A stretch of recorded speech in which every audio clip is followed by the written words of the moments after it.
Bank of ಭಾಗ್ಯಲಕ್ಷ್ಮಿಯ ಹೊಸ trailer ಬಂದಿದೆ. ನೋಡಿದ ತಕ್ಷಣ ಇದು ಕೇವಲ ಒಂದು ಸಿನಿಮಾದ ಝಲಕಲ್ಲ, ಅದಕ್ಕಿಂತ ಹೆಚ್ಚೇನೋ ಇದೆ ಅಂತ ಅನ್ನಿಸ್ತಾ ಇದೆ. ಬನ್ನಿ ಹಾಗಾದ್ರೆ ಈ ಟ್ರೇಲರ್ ಒಳಗಡೆ ಡೀಪ್ ಆಗಿ ಡೈವ್ ಮಾಡಿ ಇದರಲ್ಲಿ ಅಸ್ಲಿಗೆ ಏನಿದೆ ಅಂತ ಒಂದೊಂದಾಗಿ ನೋಡ್ತಾ ಹೋಗೋಣ. ಸೊ ಟ್ರೇಲರ್ ನೋಡಿದ ತಕ್ಷಣ ತಲೆಗೆ ಬರೋ ಮೊದಲನೇ ಪ್ರಶ್ನೆ ಏನು ಗೊತ್ತಾ? ಇದು ಎಂಥ ಸಿನಿಮಾ, ಇದರ ಸ್ಟೈಲ್ ಏನು, ಟ್ರೇಲರ್ ನಮಗೆ ಯಾವ ಫೀಲ್ ಕೊಡ್ತಾ ಇದೆ? ನಮ್ಮ ಅನಾಲಿಸಿಸ್ ಶುರುವಾಗೋದೇ ಇಲ್ಲಿಂದ. ಈ ಒಂದು ಲೈನ್ ಇದೆಯಲ್ಲ, ಇದು ಇಡೀ ಟ್ರೇಲರ್ನ ಸಾರಾಂಶವನ್ನೇ ಹೇಳ್ಬಿಡುತ್ತೆ. ತೀವ್ರ ಅಂದ್ರೆ ಇಂಟೆನ್ಸ್, ಪ್ರತಿ ಸೀನ್ನಲ್ಲೂ ಒಂದು ಟೆನ್ಷನ್ ಇದೆ. ಸ್ಟೈಲಿಶ್ ಅಂದ್ರೆ ನೋಡೋಕೆ ಸಖತ್ ರಿಚ್ ಆಗಿದೆ, ಕಣ್ಣಿಗೆ ಹಬ್ಬ ಅನ್ಸುತ್ತೆ. ಇನ್ನು ಹೈ ಸ್ಟೇಕ್ಸ್ ಡ್ರಾಮಾ ಅಂದ್ರೆ ಪ್ರತಿಯೊಬ್ಬರ ಲೈಫು ಒಂದು ರೀತಿ ಅಂಚಿನಲ್ಲೇ ನಿಂತಿದೆ. ಸೊ ಇದು ಕೇವಲ ಒಂದು ಕಥೆ ಅಲ್ಲ, ಇದೊಂದು ಎಕ್ಸ್ಪೀರಿಯನ್ಸ್ ಕೊಡೋ ಥರ ಕಾಣ್ತಾ ಇದೆ. ಸರಿ, ಈ ಸ್ಟೈಲಿಶ್ ವಿಜುವಲ್ಸ್ ಎಲ್ಲ ಓಕೆ, ಆದರೆ ಇದರ ಹಿಂದೆ ಇರೋ ಕಥೆ ಏನು? ಟ್ರೇಲರ್ ನಮಗೆ ಯಾವ ರೀತಿಯ ಸಂಘರ್ಷದ ಸುಳಿವು ಕೊಡ್ತಾ ಇದೆ? ನಿಜವಾದ ಆಟ ಏನು ನಡೀತಾ ಇದೆ ಇಲ್ಲಿ? ಹಣ, ವಂಚನೆ, ದುರಾಸೆ, ಬಹುಶಃ ಈ 3 ಪದಗಳೇ ಇಡೀ ಸಿನಿಮಾದ ಫೌಂಡೇಶನ್ ಅನ್ಸುತ್ತೆ. ಯಾಕಂದ್ರೆ ಟ್ರೇಲರ್ನ ಪ್ರತಿಯೊಂದು ಫ್ರೇಮ್ನಲ್ಲೂ ಈ 3 ವಿಷಯಗಳು ಎಲ್ಲೋ ಒಂದು ಕಡೆ ಕಾಣಿಸ್ತಾನೇ ಇರುತ್ತೆ ಅಲ್ವಾ? ದುಡ್ಡುಗೋಸ್ಕರ ನಡೆಯೋ ಫೈಟು, ಹತ್ರದವರೇ ಮಾಡೋ ಮೋಸ, ಎಲ್ಲನೂ ನಂದೇ ಆಗ್ಬೇಕು ಅನ್ನೋ ದುರಾಸೆ, ಇವೆಲ್ಲವೂ ಕಥೆಯನ್ನ ಮುಂದೆ ತಳ್ಳೋ ಇಂಜಿನ್ ಇದ್ದ ಹಾಗೆ. ಇಲ್ಲಿ ಇಂಟ್ರೆಸ್ಟಿಂಗ್ ವಿಷಯ ಏನಂದ್ರೆ ಟ್ರೇಲರ್ ಬರೀ ಥ್ರಿಲ್ಲಿಂಗ್ ಮೊಮೆಂಟ್ಸ್ ಮಾತ್ರ ತೋರಿಸ್ತಿಲ್ಲ, ಅದಕ್ಕಿಂತ ಜಾಸ್ತಿ ಏನೋ ಇದೆ ನೋಡಿ. ಒಂದು ಕಡೆ ಕ್ಯಾರೆಕ್ಟರ್ಸ್ನ ಅಸಹಾಯಕತೆ, ಹತಾಶೆ ಎಲ್ಲ ಕಾಣಿಸುತ್ತೆ. ಅದೇ ಸಮಯದಲ್ಲಿ ಇನ್ನೊಂದು ಕಡೆ ಅದೇ ಪಾತ್ರಗಳ ದುರಾಸೆ ಹೇಗೆ ಸ್ಫೋಟ ಆಗತ್ತೆ ಅನ್ನೋ ದೃಶ್ಯಗಳು ಇವೆ. ಸೊ ಈ ಎಮೋಷನಲ್ ಕಾನ್ಫ್ಲಿಕ್ಟ್ ಇದೆಯಲ್ಲ, ಅದೇ ಈ ಕಥೆಯ ಹಾರ್ಟ್ ಬೀಟ್ ಅಂತ ಅನ್ಸುತ್ತೆ.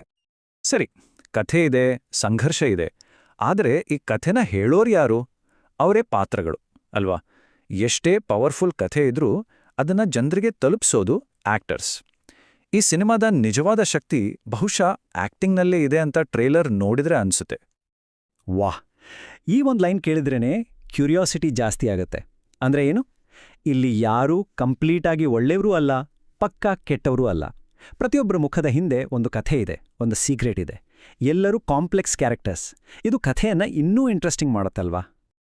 ಒಂದ್ಸಲ ಗಮನಿಸಿದ್ರೆ ಗೊತ್ತಾಗುತ್ತೆ. ಟ್ರೇಲರ್ನಲ್ಲಿ ಆಕ್ಟರ್ಸ್ ಕೊಡೋ ಆ ಒಂದು ಶಾರ್ಪ್ ಲುಕ್, ಅವರ ಬಾಡಿ ಲ್ಯಾಂಗ್ವೇಜ್, ಡೈಲಾಗ್ ಹೇಳೋ ಸ್ಟೈಲ್, ಅದರಲ್ಲೇ ನಮಗೆ ಅರ್ಧ ಕತೆ ಗೊತ್ತಾಗ್ಬಿಡುತ್ತೆ. ಕೆಲವೊಂದ್ಸಲ ಮಾತಿಗಿಂತ ಒಂದು ಸಣ್ಣ ಎಕ್ಸ್ಪ್ರೆಷನ್ ತುಂಬಾ ಜಾಸ್ತಿ ಹೇಳುತ್ತೆ. ಸೊ ಇಲ್ಲಿ ಆಕ್ಟಿಂಗ್ ಅನ್ನೋದೇ ಕಥೆಯನ್ನ ಮುಂದೆ ತಗೊಂಡೋಗೋ ವೆಹಿಕಲ್ ಇದ್ದಾಗೆ. ಸರಿ, ಕಥೆ ನಟನೆ ಆಯಿತು, ಆದರೆ ಇವೆರಡನ್ನೂ ಸ್ಕ್ರೀನ್ ಮೇಲೆ ಹೇಗೆ ತೋರಿಸಿದ್ದಾರೆ ಅನ್ನೋದು ಕೂಡ ಅಷ್ಟೇ ಇಂಪಾರ್ಟೆಂಟ್ ಅಲ್ವಾ?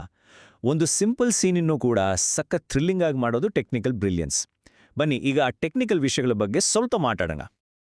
ಟ್ರೈಲರ್ ನೋಡುವಾಗ ಗಮನಿಸಿರ್ಬೋದು, ಕ್ಯಾಮ್ರಾ ಆಂಗಲ್ಸ್ ಎಷ್ಟು ಶಾರ್ಪ್ ಆಗಿದೆ, ಕಲರ್ ಟೋನ್ ಎಷ್ಟು ಡಾರ್ಕ್ ಮತ್ತೆ ರಿಚ್ ಆಗಿದೆ, ಹಾಗೆ ಎಡಿಟಿಂಗ್ ಎಷ್ಟು ಫಾಸ್ಟ್ ಪೇಸ್ಡ್ ಆಗಿದೆ. ಇವೆಲ್ಲವೂ ಸೇರಿ ಒಂದು ರೀತಿಯಲ್ಲಿ ನಮ್ಮ ಉಸಿರನ್ನೇ ಬಿಗಿ ಹಿಡಿದ ಹಾಗೆ ಮಾಡುತ್ತೆ. ಪ್ರತಿಯೊಂದು ಫ್ರೇಮ್ ಕೂಡ ಒಂದು ಟೆನ್ಷನ್, ಒಂದು ಸಸ್ಪೆನ್ಸ್ನ ಕ್ರಿಯೇಟ್ ಮಾಡ್ತಾ ಹೋಗುತ್ತೆ. ಎಸ್, ಇದು 100% ನಿಜ. ವಿಜುವಲ್ಸ್ ಎಷ್ಟು ಇಂಪಾರ್ಟೆಂಟೋ, ಬ್ಯಾಕ್ಗ್ರೌಂಡ್ ಸ್ಕೋರ್ ಕೂಡ ಅಷ್ಟೇ ಇಂಪಾರ್ಟೆಂಟ್. ಟ್ರೈಲರ್ನ ಪೇಸ್ ಜಾಸ್ತಿ ಮಾಡೋದು, ಸೀನ್ಗಳಿಗೆ ಒಂದು ಗಾಂಭೀರ್ಯ ತಂದು ಕೊಡೋದು, ನಮ್ಮ ಹಾರ್ಟ್ ಬೀಟ್ ರೈಸ್ ಮಾಡೋದು, ಇದೆಲ್ಲವನ್ನೂ ಮಾಡೋದು ಇದೇ ಮ್ಯೂಸಿಕ್. ನಿಜ ಹೇಳ್ಬೇಕಂದ್ರೆ ಇದು ಟ್ರೈಲರ್ನ ಬ್ಯಾಕ್ ಬೋನ್. ಓಕೆ, ಹಾಗಾದರೆ ಈ ಎಲ್ಲ ಪಾಯಿಂಟ್ಸನ್ನ ಒಟ್ಟಿಗೆ ಸೇರಿಸಿ ನೋಡಿದಾಗ ಈ ಟ್ರೈಲರ್ ನಮಗೆ ಕೊನೆಗೆ ಏನು ಹೇಳ್ತಾ ಇದೆ, ಮತ್ತೆ ಈ ಟ್ರೈಲರ್ ಮೇಲೆ ಇಡೀ ಸಿನಿಮಾದ ಭವಿಷ್ಯ ಹೇಗೆ ನಿಂತಿದೆ? ಬನ್ನಿ ಒಂದು ಫೈನಲ್ ವರ್ಡಿಕ್ಟ್ಗೆ ಬರೋಣ. ನೋಡಿ, ಒಂದು ಕಡೆ ಟ್ರೈಲರ್ ತನ್ನ ಕೆಲಸವನ್ನಂತೂ ಪರ್ಫೆಕ್ಟಾಗಿ ಮಾಡಿದೆ. ಕ್ಯೂರಿಯಾಸಿಟಿ ಬಿಲ್ಡ್ ಮಾಡಿದೆ, ಪವರ್ಫುಲ್ ಆಕ್ಟಿಂಗ್ನ ಒಂದು ಝಲಕ್ ತೋರಿಸಿದೆ, ಜೊತೆಗೆ ಒಂದು ಹೈ ವೋಲ್ಟೇಜ್ ಡ್ರಾಮಾದ ಪ್ರಾಮಿಸ್ ಕೂಡ ಕೊಟ್ಟಿದೆ. ಆದರೆ ಇನ್ನೊಂದು ಕಡೆ ಈಗ ಶುರುವಾಗೋದೇ ಅಸಲಿ ಚಾಲೆಂಜ್. ಎಲ್ಲ ಭರವಸೆಗಳನ್ನ, ಈ ಹೈಪನ್ನ ಪೂರ್ತಿ ಸಿನಿಮಾ ಉಳಿಸ್ಕೊಡ್ತಾ ಅನ್ನೋದೇ ದೊಡ್ಡ ಪ್ರಶ್ನೆ. ಸೊ ಕೊನೆಯದಾಗಿ ಈ ಒಂದು ಪ್ರಶ್ನೆ ನಮ್ಮೆಲ್ಲರನ್ನೂ ಕಾಡುತ್ತೆ. ಟ್ರೈಲರ್ ಖಂಡಿತ ಒಂದು ದೊಡ್ಡ ನಿರೀಕ್ಷೆಯ ಬಾಗಿಲನ್ನಂತೂ ತೆರೆದಿಟ್ಟಿದೆ.